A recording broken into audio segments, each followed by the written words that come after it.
Yeah, ordering parts I think is pretty crazy as far as how a lot of shops don't really shop around for parts at all. They'll just call up their if they're not a dealership and they're an independent shop, they'll call up these parts stores. And in Canada, you've got CarQuest, Ideal Supply. In the United States, you got um, O'Reilly's, Okay. I Yeah. think, Yeah. and AutoZone. Yeah. AutoZone's And big. People replace parts in their parking lots. yeah, yeah, but and nothing wrong with that. Oh. Um, but yeah, I find like just the last year or so since I've moved to an independent shop and I have control over ordering parts. I've been searching all different websites, ordering stuff online has been huge as far as looking for sourcing cheap parts. And I think that a lot of places should try to transition to that a little more. Yeah. A lot of places use their part stores as convenience too. They're looking at them as the whole pick out part, do all that, deliver the part.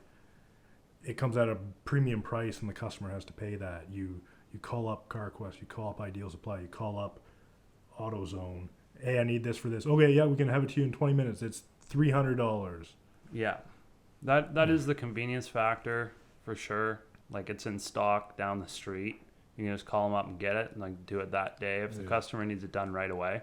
But 90% of the time, if you say, hey, if we do this in 5 days, we can do it for a half of the price. Yeah, A lot of customers be like, what? Yeah, for sure. I'll wait that 5 days. I don't really need my car that much this week. I just need it for 2 weeks from now. I'm going here. 100%. Like I had that Chevy Equinox. I had to do both front wheel bearings, a full brake job, and the taillight was smashed in the back. So I got the Yeah. taillight from a junkyard. Yeah. I think it was like $40 or something. Yeah, it might have taken you a few days and didn't get delivered in 20 minutes. Or Yeah, 2 exactly. I hours. was like, come back next week. The car's not going to fall apart, Yeah. and I'll have all the stuff ready to go. And just for the brake job alone, the shop down the road quoted her like $1,600. Yeah, that one was, yeah. And we did everything for like, I think it was like, we did both front bearings, the light, oil change, and all the brakes for $1,600. And that Yeah. was parts, labor, and taxes. Yeah, all And inclusive. she literally cried when she came to pick up her car. She Wow. was that happy. Wow. So it felt really good to be able to do that. And I mean, obviously, one I did tell her there's obviously a reason why it's so expensive down the road. They are a better line of brakes. Like these are Napa's top line of stuff, right? Yeah. Coated rotors, all that, all the good stuff. And nothing wrong with what we put on the car. And I just sort of told her like we can get an economy parts Yeah. that are cheaper. And one thing that I like to do with my customers when I deal with them is sort of ask them like, what's your plans with the vehicle? Are you going to keep this thing for 1 year? Or are you planning to keep it for 5 more years? Yeah, that's big. That's big too. Yeah. Because yeah, there's no sense in sinking $1,600 into a brake job for Top of the something line you're brakes gonna, or OEM brakes. yeah, that you're just going to keep for a year and then trade it in to get something else. Yeah. All this cheap stuff meets a standard, I'm sure too. Like Yeah, there's no way you're not putting tinfoil brakes on these.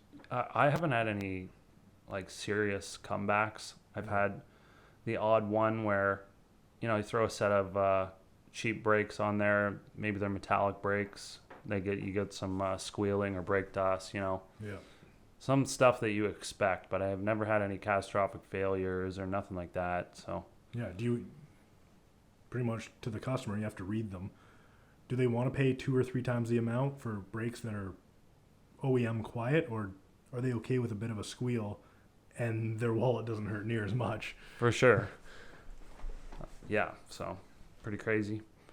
Um, Porsches squeal when they're brand new and forever. So like squealing is friction. I mean, who cares? yeah, it's part of the performance aspect of things. Yeah, yeah. I actually just picked up brakes for a customer from BMW, and he had a 5 Series. I think it was like a 2016 or something like that. I can't exactly remember the model, but it was a. I know it had the M Sport package on it, so performance stuff. It was a standard. The guy, he was an older guy, but he just loved the car, and it was a beautiful car. Yeah.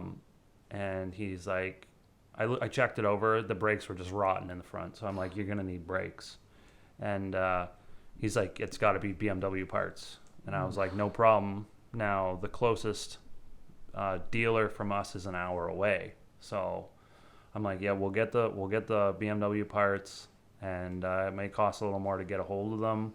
Got to send a guy to go get them. He was actually going to London anyways, but shipping on heavy rotors and all that stuff, it's a bit of money. Yeah. It's a bit of money. So, sometimes OEM parts online, if you find the actual OEM part online, it can be cheaper than the dealer. Sometimes it's more though. You gotta really price check that. You gotta check both prices. Yeah, for sure.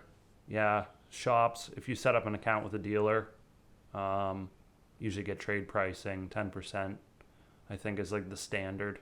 Yeah. Some places, I know Chrysler, the Chrysler dealer, was giving 15%. And then you can mark it up that 15%. Yeah. And then it's no more expensive to go to you than it is Chrysler, because the shop has made the 15% on the price, and that's not something they give a random customer. Right. So that's not too bad. Yeah.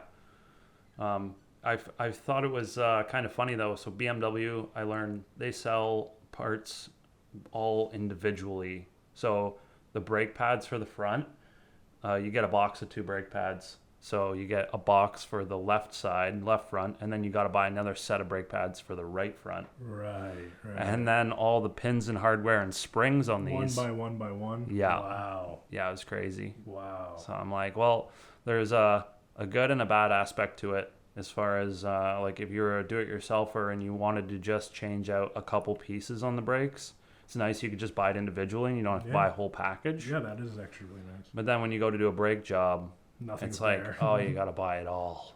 Did they explain that to you when you called BMW? Or? Yeah, he did. The guy I deal with at the dealer, his name's Nick, and he's fantastic. Nice. Yeah, he always gives me a heads up. He's been working there a long time, so he knows his stuff. Nice.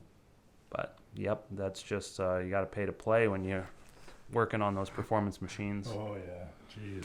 Yep, did a brake job on a Bentley, and it was $10,000. Oh, was that a Chrysler? Yeah. Yeah. What was the big cost there? Just everything? Yeah, just like that brand name stuff. I don't know. Like, so our cost on it was just, I think it was just under $7,000 ish.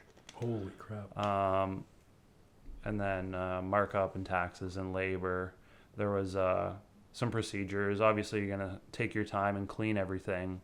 This was something that you make sure it gets done right. Yeah, you don't want to be wrecking parts that are $1,000 or $1,500 a rotor or whatever. For sure. Yeah. Was that just rotors and pads? Yeah, that was just rotors and pads. There was also brake wear sensors in there. Okay. Yeah. Wow, that's a lot to keep going. We did give it the full treatment and full sandblast on the brake caliper brackets and paint everything. Yeah. Okay. So, but he was very happy customer. He was one of those guys that wants it done right. So. Yeah. Instead of cheap. Yeah. But yeah, so as far as cheap parts go, some people are extremely happy to put cheap parts on there, and people don't have a lot of money. But yeah, sourcing out those parts online, it's amazing what you can get these days online, and I think it's a different world now compared to before the time of the internet. You have to go to the store to buy parts. Or you call around, but then calling around is like searching online is super fast. Calling around is a hour task. Yeah. That's right too. It's another thing I don't think people take into consideration is the time of researching up the parts, right? Yeah, sourcing parts. In the perfect world, it would be very easy to do an economy, a mid-end, and a high-end quote. Right. But not many shops are going to do that, because making 3 times the work for one quote is kind of a lot of time. Sorry, go ahead. Yeah, you're right. Only for the customer to choose the cheapest option. Yeah, or even worse, they're just Go somewhere price else. comparison. Yeah, they're comparing prices and they Yeah. decide to go to another shop, so you Yeah. can completely get burned. Yeah, and that's what I'm talking about. You need to really read the customer. Do you want this done for cheap, or do you want this done Absolutely. OEM and expensive type of thing? For sure. Yep.